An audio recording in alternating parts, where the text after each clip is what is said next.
Bonjour les Capricornes, bienvenue à vous, merci d'être là. Je suis ravie de vous accueillir pour votre tirage des énergies de la première quinzaine du mois de mars 2024, donc du 1er au 15 mars 2024. Donc c'est un tirage général, on est sur YouTube, donc ne prenez le message ou les messages que s'ils vous parlent. Ça ne peut pas résonner avec chacun d'entre vous, donc soyez vraiment vigilants et gardez vraiment votre discernement par rapport à ce que vous entendez. Ça, c'est très important. Alors, je vais commencer par un premier message de l'oracle des 4 accords Toltec pour l'énergie qui vous accompagne sur la quinzaine. Je continuerai avec le tarot Grand Luxe pour la situation, comment vous vous sentez, le point de soutien, point de vigilance et comment vous quittez cette semaine, cette quinzaine. Et puis, je terminerai avec un message du petit oracle des anges. Voilà. Allez, c'est parti pour vous, les Capricornes. On regarde quelle est cette énergie qui vous accompagne du 1er au 15 mars 2024. Là, merci. Alors, on vous dit, transformez votre vie. Là, il y a une notion de redessiner certains contours de votre vie, de ce que vous vivez en ce moment. La notion que vous avez le pouvoir aussi de transformer quelque chose. Là, on voit un personnage qui tient un crayon et qui redessine un soleil. Donc, il y a la notion d'avoir en vous les capacités, les compétences, de modifier quelque chose dans votre vie, de transformer quelque chose. Donc, dans votre vie, pardon, dans votre environnement, dans vos relations. Mais l'idée d'avoir conscience que vous pouvez faire quelque chose pour que les choses bougent. Voilà, donc c'est quand même il y a une grande force dans cette énergie. Une grande force, oui, une grande force de transformation. Alors, on regarde avec le tarot ce que ça raconte. Alors, je fais le tirage et je vous retrouve de suite. Allez, on regarde le dos de deck. On a le 8 de coupe. Là, effectivement, il y a une notion de changer quelque chose. Ça parle de s'éloigner, le 8 de coupe. De quitter un environnement qui était plutôt satisfaisant, mais qui ne nous convient plus. Et donc, on se met en marche pour quelque chose de mieux, pour quelque chose de meilleur. On agit. Il y a cette notion d'agir, de faire, d'acter quelque chose pour aller vers du mieux, pour autre chose. Voilà, donc une notion d'aller, d'un besoin de transformer un existant qui n'est plus satisfaisant et de le redessiner. Il y a un besoin de redessiner quelque chose dans votre vie. On est dans la coupe ici, ça peut être dans les relations que vous entretenez avec votre entourage. On peut être dans le domaine relationnel. Alors, en situation, on a le 5 de bâton. On a le fou inversé. Et on a les amants inversés. Alors, on a 2 arcanes majeures quand même, donc des énergies assez puissantes, assez fondamentales. Le 5 de bâton, ça montre que ça bataille en vous. C'est pas si évident que ça pour vous. Peut-être de prendre la décision de vous éloigner de quelque chose pour aller découvrir quelque chose d'autre qui va plus vous plaire. C'est compliqué, il y a une notion de conflit. Je ressens ça comme du conflit intérieur. Ça bataille en vous parce qu'ici, on a quand même une carte de choix qui est inversée avec les amants. Et on a une carte de départ avec le fou qui est inversée aussi. Donc, ça me renvoie à l'idée que vous avez cette envie de vous éloigner de quelque chose, de tracer votre route d'une autre façon, d'aller chercher ailleurs une satisfaction différente. Et là, c'est quelque chose que vous faites. Il y a vraiment une action, vous agissez, vous mobilisez pour ça. Vous n'attendez pas que ça tombe tout cuit comme ça. Vraiment, vous vous mobilisez. Mais ça bataille parce que vous ne savez pas peut-être quelle direction emprunter. Et ça bataille dans l'idée peut-être juste voilà, de cette direction à emprunter et de ce choix à faire d'emprunter ou pas une direction. On a une notion avec ce fou inversé d'avoir peut-être encore besoin. C'est compliqué pour vous d'envisager ce nouveau départ sans rien connaître de ce que vous allez trouver, de ce qui va arriver. Il y a cette idée d'être encore rassuré dans le fait de rester dans une forme de zone de confort, de ne pas encore vous éloigner très loin de ce que vous maîtrisez.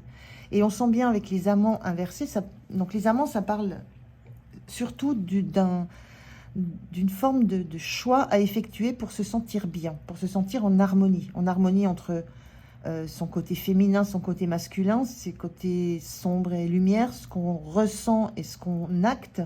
Et il y a une difficulté, enfin, on sent que ça bataille parce que c'est compliqué pour vous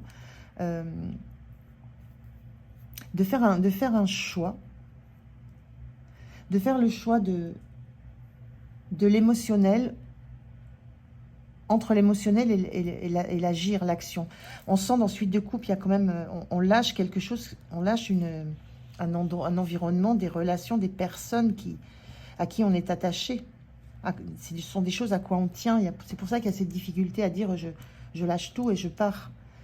Donc il y a quelque chose dans l'ordre de l'émotionnel qui vous attache, qui vous retient encore au niveau de cette première quinzaine. C'est un petit peu ce que je sens. Vous commencez à dessiner. Vous commencez, ça se fait jour en vous. C'est quelque chose que vous sentez qui vous anime, qui commence à vous agiter sérieusement à l'intérieur et qui vraiment commence à venir vous questionner sur le choix que vous allez faire et la direction que vous allez prendre. Le choix de rester là où vous êtes, le choix de quitter ce que vous êtes en train de vivre et la direction, quelle direction vous allez prendre. Il y a beaucoup de questionnements par rapport à ça. Et pour l'instant, c'est pas clair. C'est vraiment pas clair en vous. Mais il y a un besoin d'acter quelque chose pour vivre mieux. Là, on dessine un soleil. Là, on va chercher la 9e coupe. Donc, c'est compliqué. Il y a un environnement qui peut être sentimental, qui peut être familial, mais en tout cas qui est assez puissant. Il y a un environnement que vous... Peut-être qu'on vous engage à laisser derrière vous pour aller chercher de la nouveauté,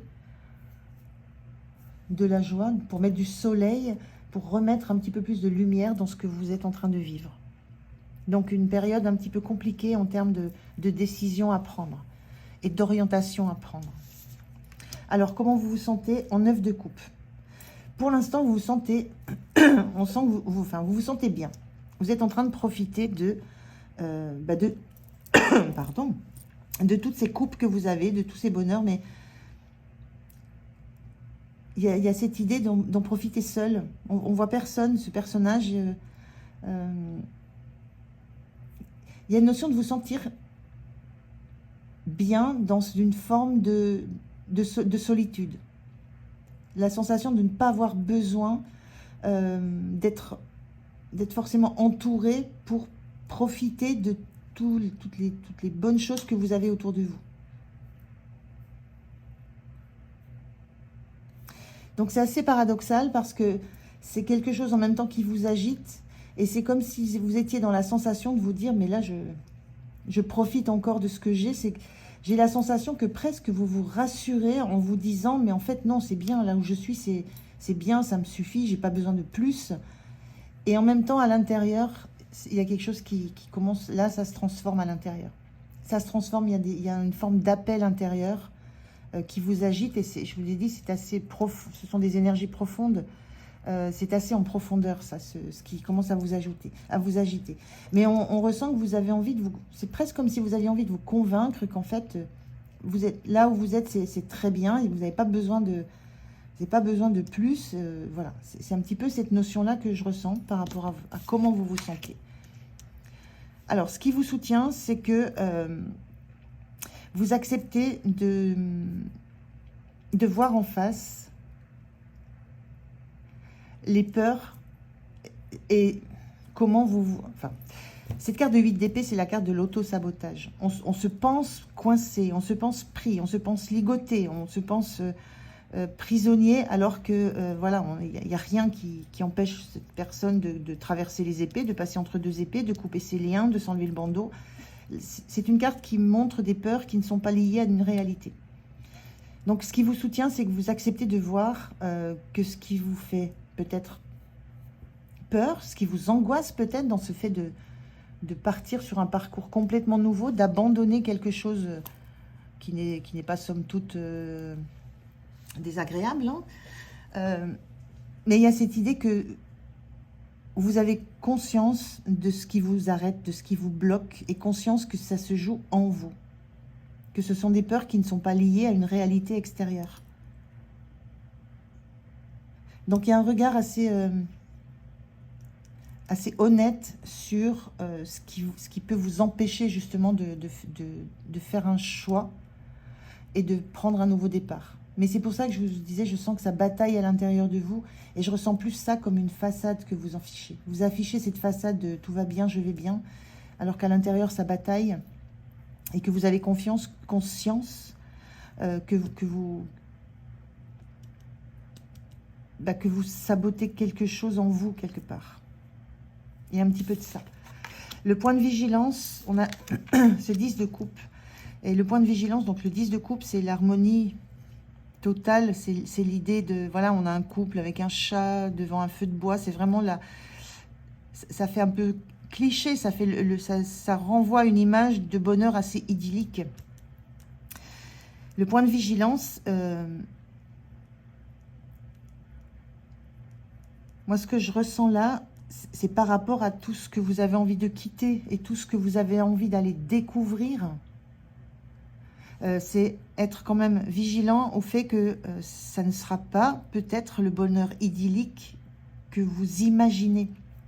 Il y a beaucoup de représentations, on a dans cette carte beaucoup de représentations mentales, beaucoup de schémas mentaux qui sont établis, qui sont bloquants, qui sont emprisonnants, qui vous empêchent de vous libérer de ces angoisses de l'inconnu. Mais en même temps, le point de vigilance, c'est ne pas s'illusionner sur ce que vous allez aussi découvrir. Il y a une notion d'idéalisation du bonheur qui est peut-être encore à travailler aussi. Parce que ça peut générer des déceptions, le fait d'idéaliser une situation, d'idéaliser une relation. On est quand même beaucoup dans la couple, là, hein. Donc d'idéaliser une relation, un partenaire, un couple, il y a cette idée de se voir déçu par la suite si ça n'est pas à la hauteur de ce qui est attendu, visualisé. Donc il y a vraiment l'idée de se laisser porter par l'inconnu et d'accepter que ce que vous allez trouver, si vous faites ce choix, ce pas en avant, si vous lâchez vos peurs, vos doutes, il y a cette notion de ne pas vous attendre, de ne pas vous faire d'image de ce que vous allez trouver en fait, de ne pas idéaliser la suite. Comment vous vous sentez sur la fin de la quinzaine? On a la force inversée. Vous sentez que vous n'avez pas repris la maîtrise sur je ressens sur vos vieux démons. Le lion, c'est l'instinct, c'est l'animal, c'est les pulsions, c'est ce qui gronde en vous. On sent des choses qui grondent en vous, mais il y a une notion de ne pas avoir encore réussi à maîtriser. Ouais, je ressens à maîtriser vos vieux démons, ce qui vous agite, ce qui vous bloque. Il y a quelque chose encore à travailler. La sensation aussi que vous avez du mal à... Peut-être, c'est difficile pour vous encore sur la fin de la quinzaine de considérer ces instincts, ces pulsions, ça peut être de la peur aussi. Je ressens le lion comme quelque chose qui peut vraiment faire peur. Il y a peut-être encore une difficulté à regarder ça avec douceur. Il y a une notion encore ici de difficulté à trouver de l'harmonie entre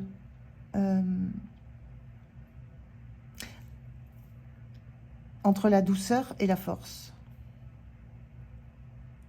Comme une difficulté à accepter ces deux facettes de vous.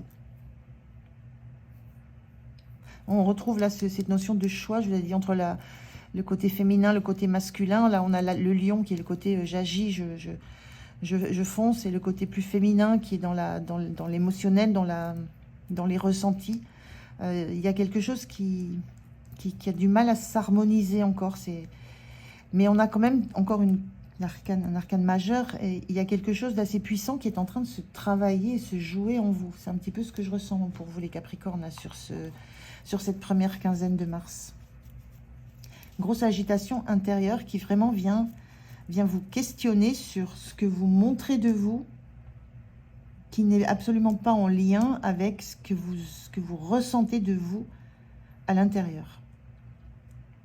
Et on le ressent avec cette force inversée. Il y a quelque chose que vous n'arrivez pas encore à dompter en vous. Et le lion, ça représente aussi les peurs, les phobies qu'on peut avoir, les angoisses. Donc il y a quelque chose que vous avez encore du mal à dompter et à dépasser, à maîtriser. Mais il y a du changement qui s'opère. Et c'est un changement que vous sentez quasiment... que vous sentez gronder en vous. Hein. C'est vraiment assez... vous le ressentez en vous, ça gronde en vous, ça s'agite. Par contre, en façade, ce que vous montrez, ce que vous dégagez, il n'y a rien de tout ça qui ne se montre. Alors, quel est le message des anges pour vous, les Capricornes? Quel est le message des anges pour vous? Bon, ben, je prends les deux là qui se sont retournés. Donc, on a le premier qui est tombé, c'est la chanson du cœur. Que te dit ton cœur? Arrête-toi et écoute. Ta vérité réside à l'intérieur des espaces vides entre tes pensées. Donc, les épées, là, ce sont les pensées. Ce sont les doutes. Ce sont toutes les histoires que vous vous racontez pour rester dans une situation, dans un problème, dans une relation, dans une position complètement statique. Ta vérité brille à travers ton âme. Ta vérité est éternelle et immuable. Ta vérité est l'amour. Donc, il y a cette notion d'écouter votre cœur. Je vous ai dit, on est beaucoup dans la coupe. Donc, il y a quelque chose à écouter du côté de ce que vous ressentez, de ce qui vous appelle en fait. Le cœur, c'est pas forcément l'amour, c'est ce qui vous appelle, ce qui vous anime. Et on a connaissance divine. Ferme les yeux et concentre-toi sur ta respiration. Ressens la paix à l'intérieur de toi. Au-delà de tes pensées réside ta vérité, ton moi authentique qui est amour éternel. Donc on vous parle encore d'amour éternel, d'amour du cœur, de l'envie, de la passion. Et on vous dit encore une fois, au-delà de tes pensées réside la vérité. Donc c'est au-delà de toutes ces pensées qui vous entourent, qui vous emprisonnent. Il y a quelque chose de cet ordre-là pour vous les Capricornes. Voilà, j'en ai terminé avec votre guidance. J'étais ravie de la faire. Merci de m'avoir écouté. Je vous souhaite une belle première quinzaine de mars. Prenez soin de vous. Je vous dis à tout bientôt. Au revoir.